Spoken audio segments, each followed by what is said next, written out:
Here we are. In a room.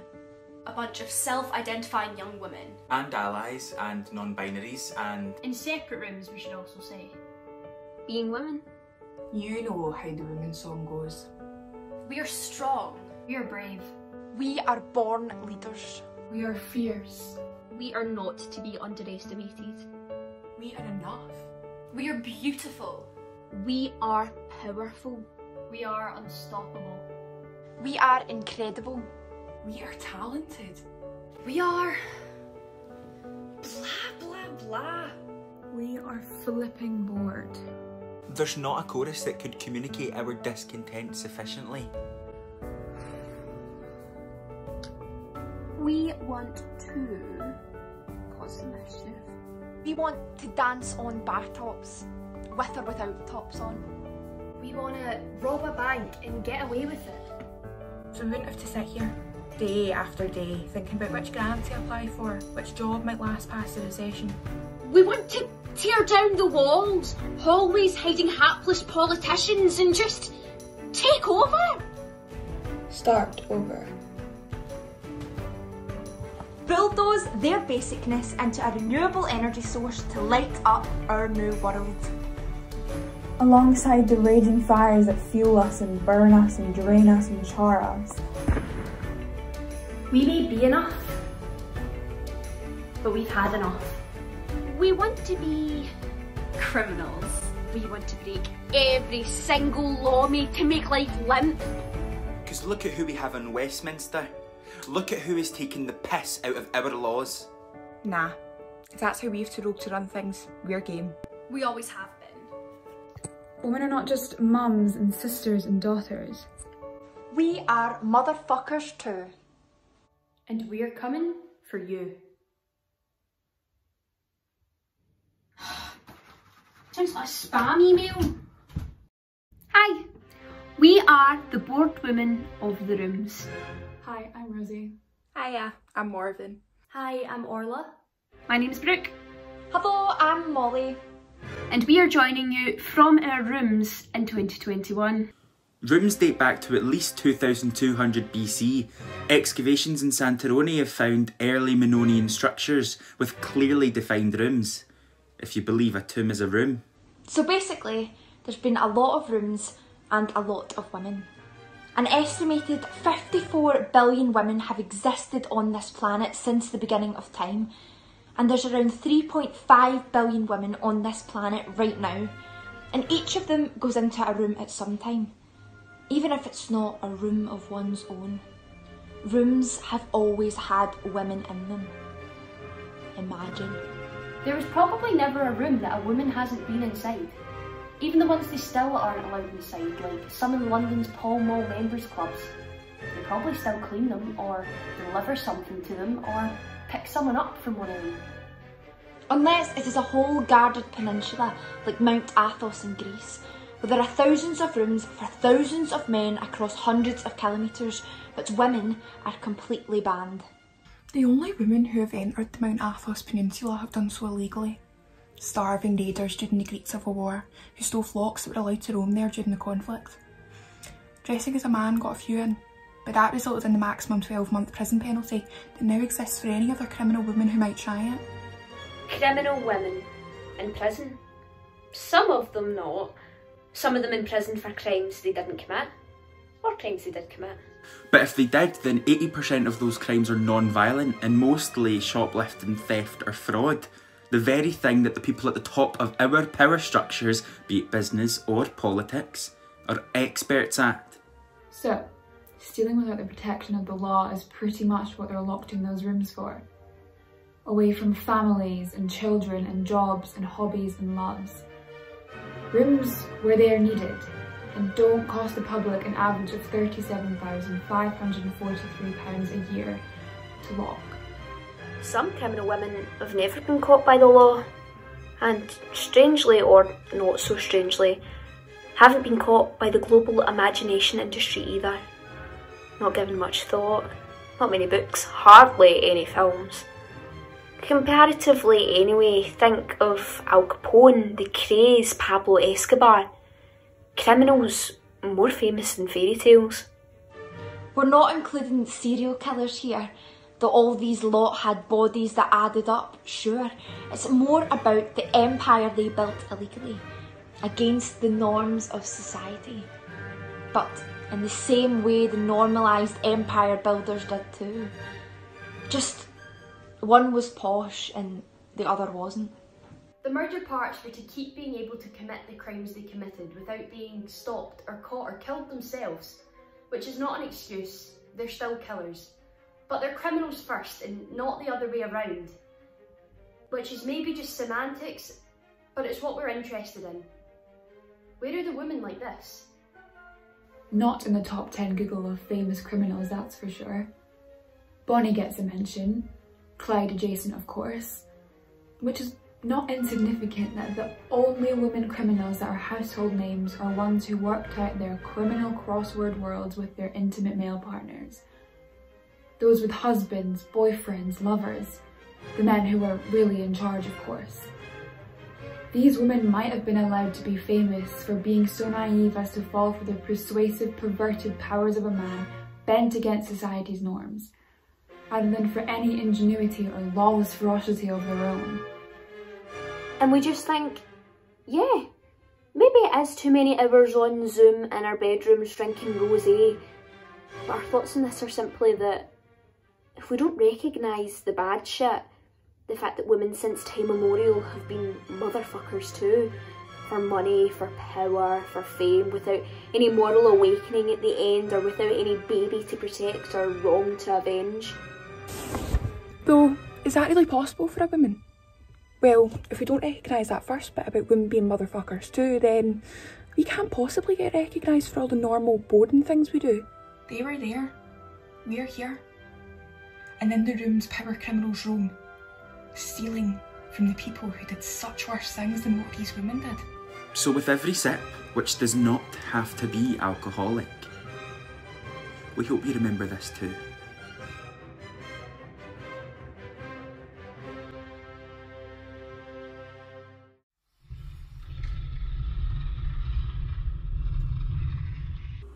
One metal chalice. Ancient Egypt, the place beer was invented. 200 ml brown ale. Is an ancient Egyptian woman called Nesmet, a leader of tomb robberies in the Valley of Kings in the 20th dynasty. 1 teaspoon of honey.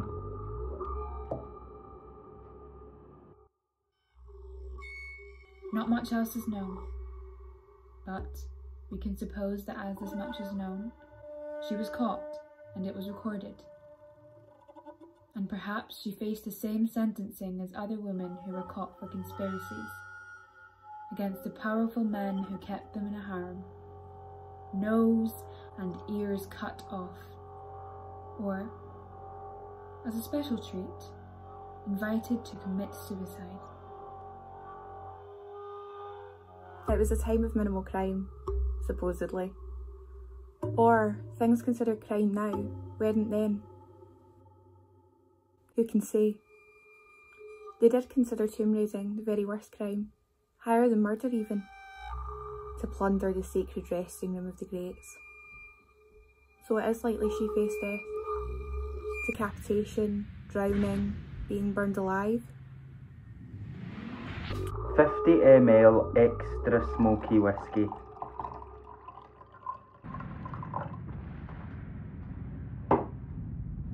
Combine all the ingredients into a cocktail shaker and fill with ice.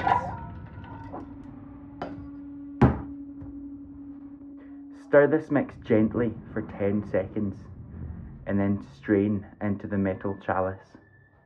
Before this though, Nesmet led the way, through those limestone tombs, marble room after marble room, masterful at trickery, architecturally telepathic, unmapped mazes unfazing to her strong eyes and arms, holding a lamp in one, removing stone with another.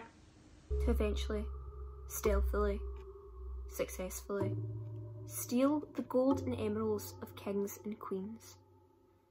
Until, of course, the day she got caught and recorded, allowing us to know this.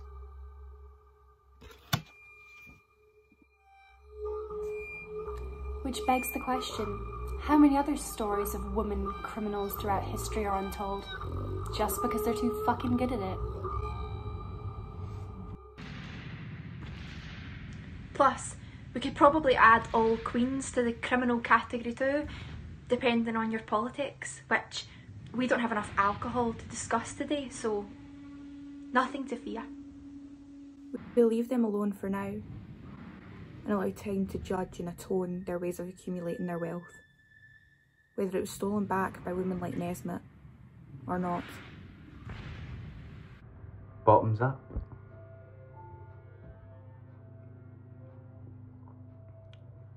The Tomb Raider.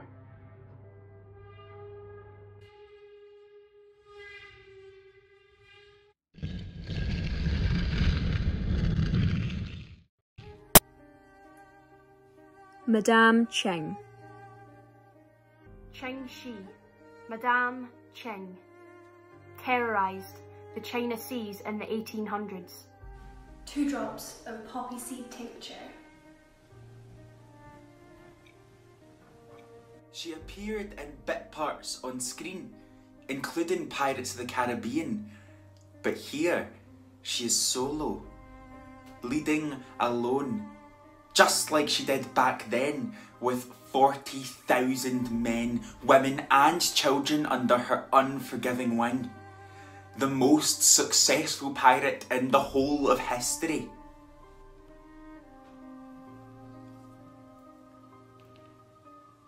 £50ml dark rum. And never caught. Fought the British, the Portuguese and the Qing dynasty. 3 peeled and de-stoned lychees. Her rules were strict and cruel, though pretty good it could be said. No pirate was to steal from villages that sold them supplies.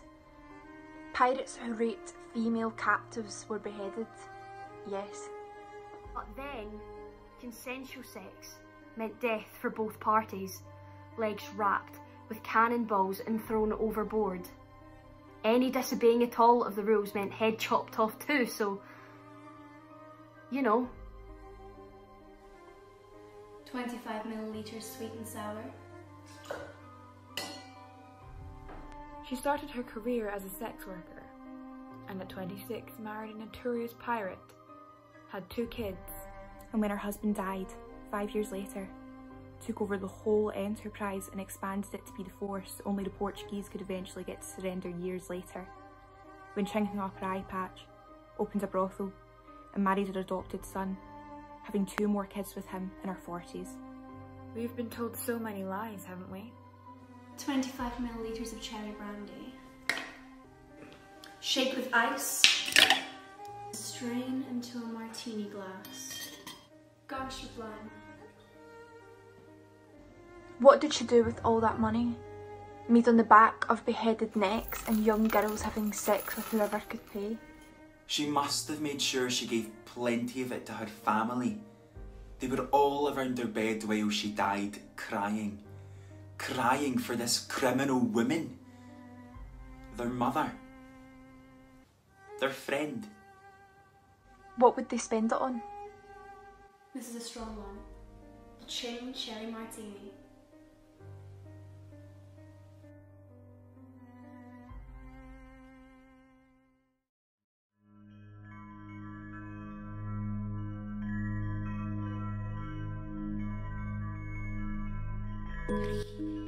Marion Boyd had 9 children who survived childhood in 16th century Scotland. So that was pretty good going. Maybe she thought it was luck. Or maybe she thought it was the double power. A Protestant prayer from her husband, James Hamilton, 2nd Earl of Abercorn, who did a lot of Irish colonising for King James and her own Roman Catholic council. Unusual pairing for the time, and perhaps this is why, as thanks to the 9 surviving, she promised her priests she'd raise her kids Catholic.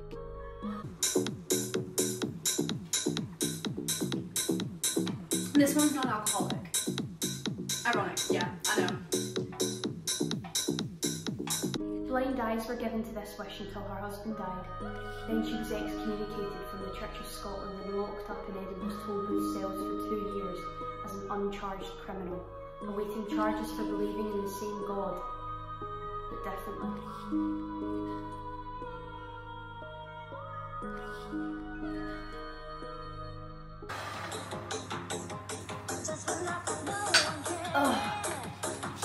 Take your time to make your own Ironbrew simple syrup.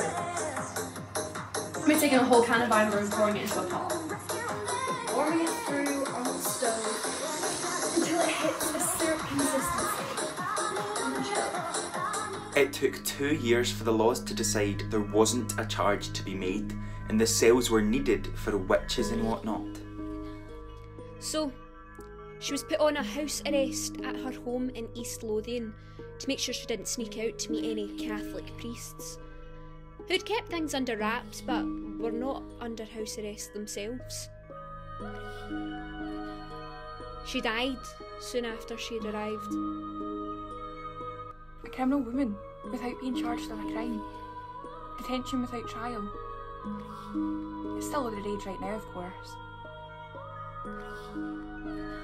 I hope for that time Marion couldn't leave the house, she found a room with a window, overlooking the green slopes and spotted orchids of Duntarvie.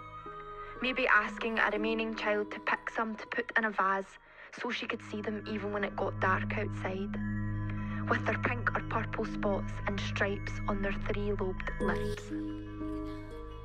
Perhaps she imagined walking in the sharp, fresh air without a guard, and when she knew she could not ever do so again, she struck the cone-shaped cluster of spiked flowers to her heart and made its chambers split apart. To escape room after room of nowhere to go, to finally flow freely through Scottish hills and castle walls.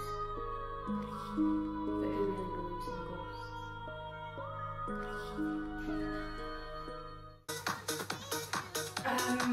So you shake the shot of ginger and lemongrass cordial and half the Ironbrew simple syrup over ice. So strain and serve into a gimlet glass. Marion's mocktail. This might be one of your 5 a day.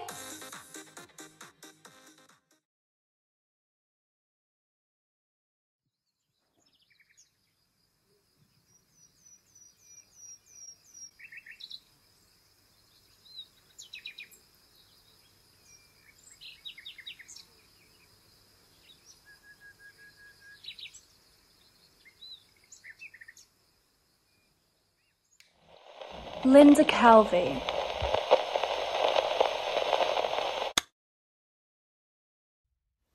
So, finally, death.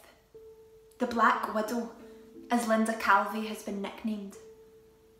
75 millilitres of black vodka. East London born and bred, a loving 1950s Stepney childhood, working in the Roman Road markets, selling wigs with her mother, till she fell in love with a bank robber. Married him and lived happily till Linda was tipped into getaway driving after her husband was shot dead by police after a botched bank robbery job. And soon after, she was the one with the guns out, doing the getting, not just the getting away. Plenty of ice. Vodka, lime and soda was her favourite drink after a hard day at work. 5 millilitres fresh lime juice. Bursting through heavy doors, to the man's bags filled with cash and rings and all things sellable. 1 teaspoon of edible pearl dust. She says it better in her book, written this year, after 18.5 years in a prison cell for murdering her then husband, allegedly. 5 millilitres of simple syrup. Shake all of the ingredients together.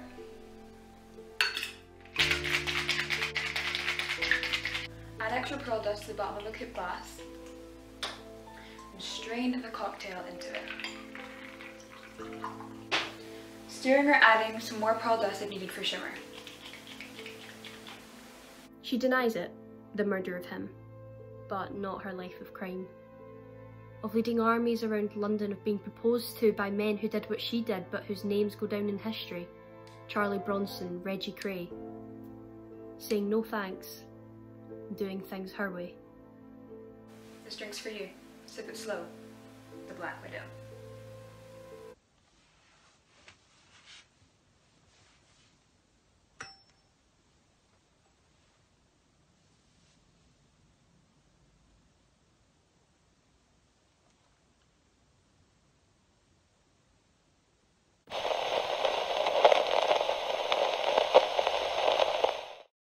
Still in our rooms, still unsure of what we really can do that is a crime, or not really a crime in the eyes of ethics, only politics, or a crime that would get some of us punished and others of us celebrated. Yep. But at least now we're a bit pissed or high on halal fizzy Haribo, or the meditative melodies of proper green tea. Whatever's your fix, your thing.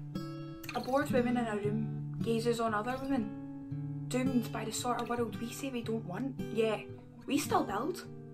Who were mostly, except our Scott, obviously, not very nice women. I mean, if you add everything up, but whoever does, it's confusing as fuck. But we still got stuff to celebrate, right? Like learning to lace your own corset. I'm about to leave high school and go on a gap year and do whatever I want, if COVID allows. I decorated my entire room during the pandemic, and now I'm leaving in September to go to uni. I bought my first car. In lockdown, I learned how to play the guitar. I'm still really bad at it, but at least I can say I can play it now. We're strong. We are brave. We are fierce. We are not to be underestimated. We are enough. We're beautiful. We are powerful. We are unstoppable. We are talented.